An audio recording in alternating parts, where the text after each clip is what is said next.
아침에 눈을 뜨자마자 물 한 잔과 함께 삼키는 그 작은 알약, 암로디핀, 로살탄, 리시노프릴. 이 중 하나라도 매일 드시고 계신다면 지금 잠깐만 멈춰서 스스로에게 물어봐 주세요. 그 약이 지금 이 순간 내 몸속에서 정확히 무슨 일을 하고 있는지 나는 정말로 알고 있는가? 병원에서 의사 선생님이 해주신 한마디, 약봉지에 붙어있는 작은 설명서 말고 진짜로요. 얼마 전 저를 찾아오신 68세 어르신 한 분은 발이 퉁퉁 부어서 신던 신발이 안 들어간다며 겁에 질린 얼굴로 오셨습니다. 본인은 심장이 멈추는 줄 알았다고 하셨어요. 그런데 원인은 전혀 다른 곳에 있었습니다. 그리고 그 답을 알고 나서 그분의 표정이 어떻게 바뀌었는지 오늘 영상 끝에서 함께 보시게 될 겁니다. 안녕하세요. 어르신들의 건강을 20년 넘게 가까이에서 지켜봐 온 내과 전문의 이민석입니다. 저는 매일 진료실에서 혈압약을 드시는 어르신들을 만납니다. 그리고 안타깝게도 아주 오랫동안 약을 잘 챙겨 드셨던 분들조차 정작 그 약이 자기 몸에서 어떻게 작동하는지, 언제 병원에 다시 와야 하는지를 제대로 모르고 계신 경우가 정말 많습니다. 그래서 오늘은 작정하고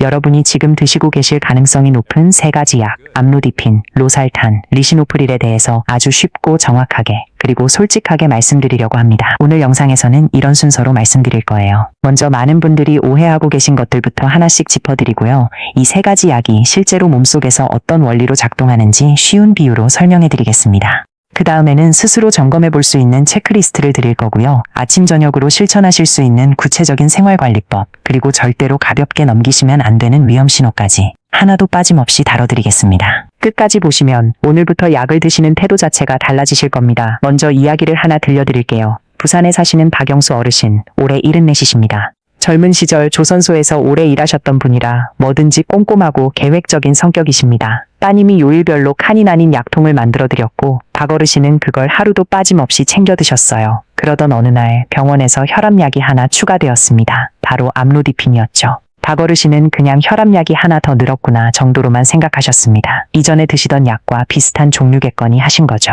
그 짐작이 나중에 몇 달간의 걱정과 불안으로 이어질 줄은 전혀 모르셨습니다. 석 달이 지난 어느 날 박 어르신의 발이 예전에 신던 신발에 들어가지 않을 정도로 부어올랐습니다. 오후 4시쯤 되면 다리가 천근만근 무거워졌고 걷는 것 자체가 힘들어지니 활동량을 점점 줄이셨습니다. 아드님에게는 아무래도 혈액순환이 잘 안 되는 것 같다고 말씀하셨고 인터넷에 신부전 증상을 검색해보기 시작하셨습니다. 얼마나 불안하셨을지 짐작이 가시죠. 하지만 실제 원인은 훨씬 단순하고 훨씬 다루기 쉬운 것이었습니다. 다만 아무도 박 어르신께 암로디핀, 로살탄, 리시노프릴이 서로 완전히 다른 종류의 약이라는 사실을 설명해드린 적이 없었던 겁니다. 여기서 많은 분들이 오해하시는 부분이 있습니다. 혈압약은 다 똑같은 거 아닌가요? 그냥 이름만 다른 거 아닌가요? 저는 진료실에서 이런 질문을 정말 많이 받습니다. 그런데 실제로는 전혀 그렇지 않습니다. 이 3가지 약은 혈압을 낮춘다는 결과는 같지만 그 목적지에 도달하는 방법이 완전히 다릅니다. 마치 서울에서 부산을 가는데 한 사람은 KTX를 타고 한 사람은 고속버스를 타고 한 사람은 비행기를 타는 것과 비슷합니다. 도착지는 같아도 가는 길, 걸리는 시간, 그리고 각각의 방법에서 생길 수 있는 변수는 완전히 다르다는 거죠. 암로디핀은 칼슘 채널 차단제라는 종류입니다. 우리 몸의 혈관, 특히 동맥벽에 있는 근육을 부드럽게 이완시켜서 혈관을 넓혀주는 원리예요. 마치 좁은 골목길을 넓은 대로로 만들어주는 것과 비슷합니다.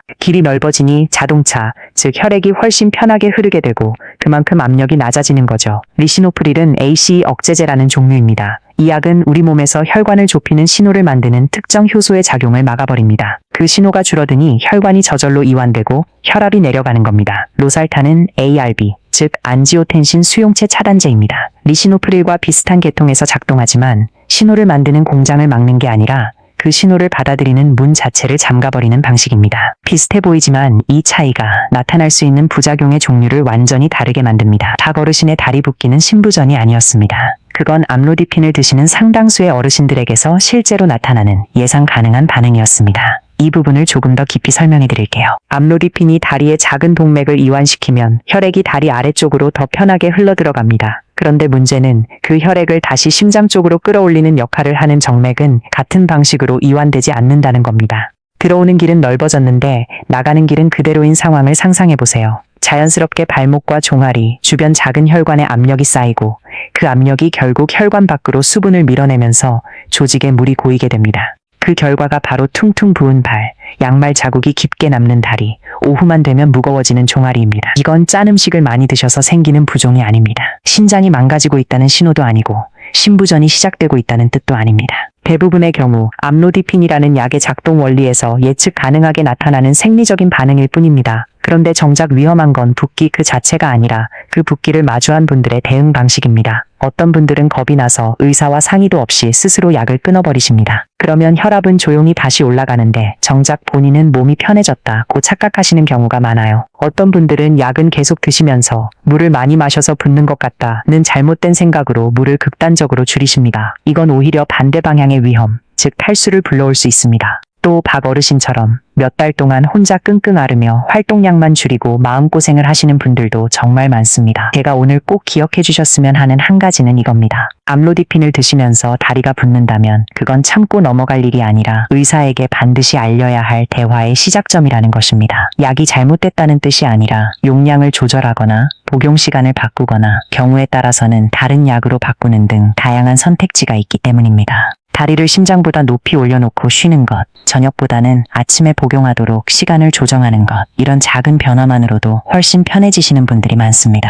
다만 그 대화가 시작되어야 도움을 받을 수 있습니다. 지금 이 영상을 보시면서 혹시 오후만 되면 다리가 무겁고 신발이 꽉 낀다고 느끼신 적이 있다면 댓글에 편하게 남겨주세요. 생각보다 정말 많은 분들이 똑같은 경험을 조용히 겪고 계십니다. 이번에는 리시노프릴 이야기를 해드릴게요. ACE 억제제 계열에서 가장 유명한 부작용, 바로 마른 기침입니다. 가래가 나오는 기침이 아니라 목 뒤쪽이 간질간질하면서 자꾸만 헛기침이 나오는, 밤에 특히 심해지는 그런 기침입니다. 기침약을 먹어도, 목캔디를 먹어도, 알레르기약을 먹어도 잘 낫지 않는 게 특징이죠. 이 부작용이 까다로운 이유는 약을 시작하자마자 바로 나타나지 않는다는 점입니다. 어떤 분은 일주일 만에 나타나기도 하지만 어떤 분은 서너 달이 지나서야 기침이 시작됩니다. 그쯤 되면 이미 약을 오래 드시고 계셨기 때문에 리시노프릴과의 연관성을 전혀 떠올리지 못하시는 경우가 대부분입니다. 대전에 사시는 김순자 어르신 이야기를 해드릴게요. 올해 71살, 텃밭 가꾸는 걸 낙으로 삼고 사시는 분이셨습니다. 봄이 시작될 무렵부터 기침이 시작되자 당연히 꽃가루 때문이라고 생각하셨습니다. 시기가 딱 맞아떨어졌으니까요. 항히스타민제도 드셔보고 공기청정기도 새로 들이셨습니다. 동네 병원에서 흉부 엑스레이도 찍어보셨는데 깨끗하다는 결과를 받으셨죠. 그런데도 6달이 지나도록 기침은 사라지지 않았고 밤마다 잠을 설치면서 점점 지치고 예민해지셨습니다. 저를 찾아오셨을 때 제가 가장 먼저 여쭤본 건 이거였습니다. 리시노프릴을 언제부터 드시기 시작하셨나요? 그리고 기침은 언제부터였나요? 김 어르신은 잠시 멈추셨다가 휴대폰 달력을 꺼내서 날짜를 하나씩 짚어보셨습니다. 리시노프릴을 시작하신 게 11달 전, 기침이 시작된 건 그로부터 넉 달 뒤였습니다. 한 번도 그 둘을 연결해서 생각해본 적이 없으셨던 거죠. 담당 의사 선생님과 상의해서 로살탄으로 약을 바꾸고 나서 그 지긋지긋하던 목의 간질거림은 2주 만에 씻은 듯이 사라졌습니다. 11달의 불면이 연결고리 하나를 찾은 순간 2주 만에 해결된 겁니다. 여기서 아주 중요한 선을 하나 분명하게 그어드리겠습니다. ACE 억제제 계열에서 절대 가볍게 넘기시면 안 되는 증상이 있습니다. 그건 단순한 불편함이 아니라 응급 상황입니다. 만약 리시노프릴을 드시는 중에 입술, 혀, 얼굴, 목 부위가 갑자기 부어오르고 특히 삼키기 힘들거나 숨쉬기가 답답하다면 절대로 다음 날까지 기다리지 마세요. 내일 병원 예약을 잡으려 하지 마시고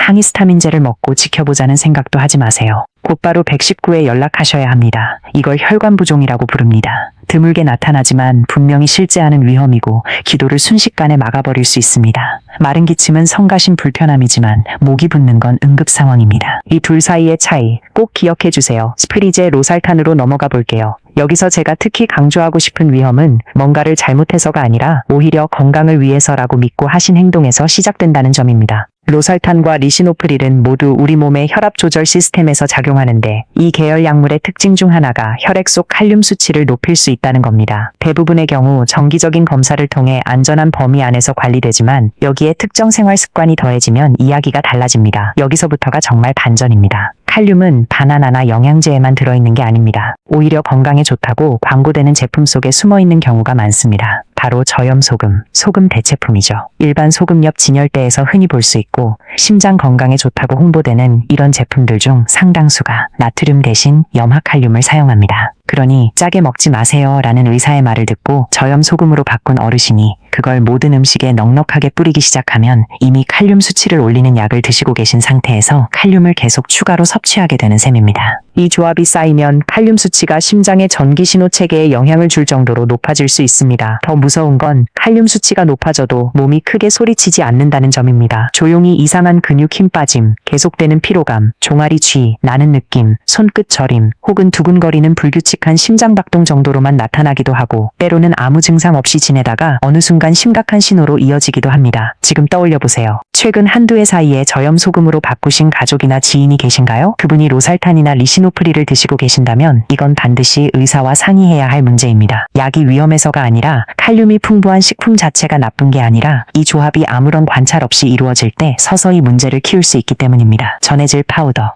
일부 식사 대용, 쉐이크, 운동 후 마시는 이온 음료 같은 것들도 의외로 칼륨 함량이 상당합니다. 처방약이 아니다 보니 아무도 이걸 의사에게 말씀드릴 생각을 하지 못하는데 바로 그래서 더 중요한 겁니다. 여기서 하나 더 짚고 넘어갈 오해가 있습니다. 혈압약을 오래 먹으면 몸이 약해진다. 약에 의존하게 되면 나중에 끊을 수가 없다는 이야기. 한 번쯤 들어보셨을 겁니다. 인천에 사시는 최정호 어르신도 똑같은 생각을 하셨던 분입니다. 올해 76이신 최 어르신은 젊은 시절 은행에서 일하시다가 정년 퇴직하신 뒤로도 늘 부지런하게 지내시는 분이셨는데요. 혈압약을 드신 지 3년쯤 되었을 때부터 이러다 몸이 약에 의존해서 스스로 혈압을 조절하는 능력을 잃어버리는 게 아닐까라는 걱정을 하기 시작하셨습니다. 그래서 컨디션이 좋다고 느껴지는 날에는 몰래 약을 걸러 드시기 시작하셨어요. 며칠은 괜찮은 것 같았습니다. 그런데 2달쯤 지났을 때 갑자기 뒷목이 뻣뻣하게 당기고 두통이 심해져서 응급실에 실려가셨습니다. 혈압이 위험한 수준까지 치솟아 있었던 겁니다. 최 어르신의 오해는 사실 아주 흔한 것입니다. 혈압약은 몸을 약하게 만드는 게 아니라 혈관과 심장이 매일 겪는 부담을 덜어주는 역할을 합니다. 비유하자면 무거운 짐을 나르는 사람 옆에서 매일 짐의 일부를 나눠 들어주는 도우미와 같습니다. 도우미가 짐을 나눠 들어준다고 해서 그 사람의 근력이 약해지는 게 아니듯 혈압약도 몸이 스스로 혈압을 조절하는 능력을 퇴화시키는 게 아니라 조절하는 과정에서 생기는 부담을 덜어주는 것뿐입니다. 컨디션이 좋다고 느껴지는 날은 사실 약이 제 역할을 잘하고 있다는 신호일 가능성이 큽니다. 그날그날의 느낌으로 약을 걸렀다 먹었다 하는 것이야말로 몸속 혈압을 오히려 롤러코스터처럼 만드는 위험한 습관입니다. 또 하나, 진료실에서 자주 듣는 말이 있습니다. 이 약을 오래 먹었더니 이제 효과가 없어진 것 같아요. 이런 말씀을 하시는 분들 중 상당수는 사실 약이 효과가 없어진 게 아니라 체중 변화, 식습관 변화, 활동량 변화, 혹은 다른 약의 추가 같은 요인이 함께 작용하고 있는 경우가 많습니다. 몸은 계속 변하고 그 변화에 맞춰 약도 재조정이 필요할 수 있습니다. 이건 약이 실패했다는 뜻이 아니라 지금 내 몸에 맞는 조합을 다시 찾아야 할 때라는 신호입니다. 이럴 때 필요한 건 스스로 판단해서 용량을 늘리거나 다른 약을 추가하는 게 아니라 병원에 가서 최근 몇 달간의 변화를 자세히 이야기하는 것입니다. 이제 자가점검을 해볼 시간입니다. 진단을 내리려는 게 아니라 스스로의 상태를 조금 더 잘 이해하고 병원에 갈 때 정확하게 전달하시기 위한 질문들이에요. 첫째, 최근 오후나 저녁에 다리나 발목이 눈에 띄게 붓는다고 느끼셨나요? 둘째, 최근 몇 달 안에 시작된 마른 기침이 계속 이어지고 있나요? 셋째, 저염 소금이나 전해질 음료, 단백질 쉐이크를 드시기 시작하셨나요? 넷째, 최근에 배탈이나 설사, 식욕부진으로 며칠 이상 잘 못 드신 적이 있나요? 다섯째, 관절통이나 허리 통증으로 진통소염제를 자주 드시고 계신가요? 여섯째, 자리에서 일어날 때 어지럽거나 순간적으로 눈앞이 캄캄해지는 느낌을 받으신 적이 있나요? 이 중에 하나라도 해당된다면 다음 진료 때 꼭 이야기해 보시길 권해드립니다. 이제부터가 오늘 영상에서 가장 중요한 부분입니다. 실제로 어떻게 관리하고 실천하면 되는지 아침,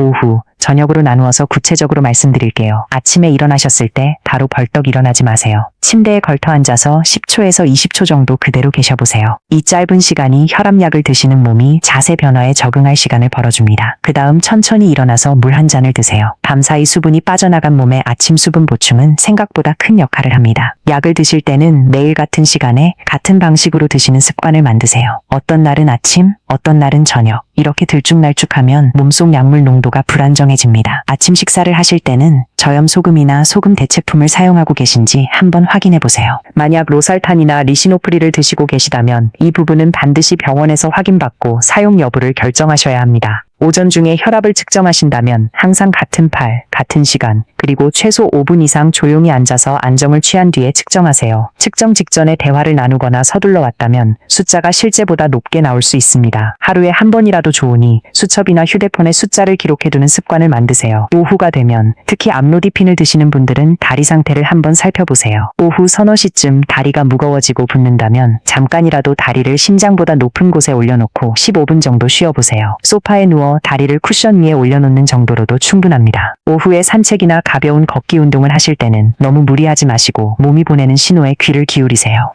관절통이나 허리 통증 때문에 진통소염제를 자주 찾으셨다면 이번 기회에 타이레놀 계열이나 온찜질, 물리치료 같은 대안이 있는지 병원에서 상담받아 보시길 권합니다. 심장에 부담을 덜 주는 방향으로 통증을 관리하는 방법은 생각보다 다양합니다. 저녁에는 하루 동안 물을 충분히 드셨는지 돌아보세요. 특히 여름철이나 땀을 많이 흘린 날 혹은 소화가 안 좋아서 잘 못 드신 날에는 평소보다 더 신경 써서 수분을 챙기셔야 합니다. 저녁 식사 후에 마른 기침이 계속 신경 쓰이신다면 그게 알레르기나 감기 때문인지 아니면 약과 관련된 것인지 날짜를 한번 따져보세요. 언제부터 약을 드셨고 언제부터 기침이 시작됐는지 그 간격을 기록해 두시면 병원에서 훨씬 정확한 대화를 나누실 수 있습니다. 잠자리에 들기 전에는 오늘 하루 몸 상태가 어땠는지 짧게라도 메모해두는 습관을 들여보세요. 붓기, 어지럼증, 기침, 피로감 이런 것들을 한 줄씩만 적어두어도 나중에 패턴을 파악하는데 큰 도움이 됩니다. 반드시 알고 계셔야 할 주의사항을 말씀드릴게요. 첫 번째, 몸이 아플 때는 규칙이 달라진다는 것입니다. 심한 감기가 아니어도 며칠 동안 배탈이나 설사, 구토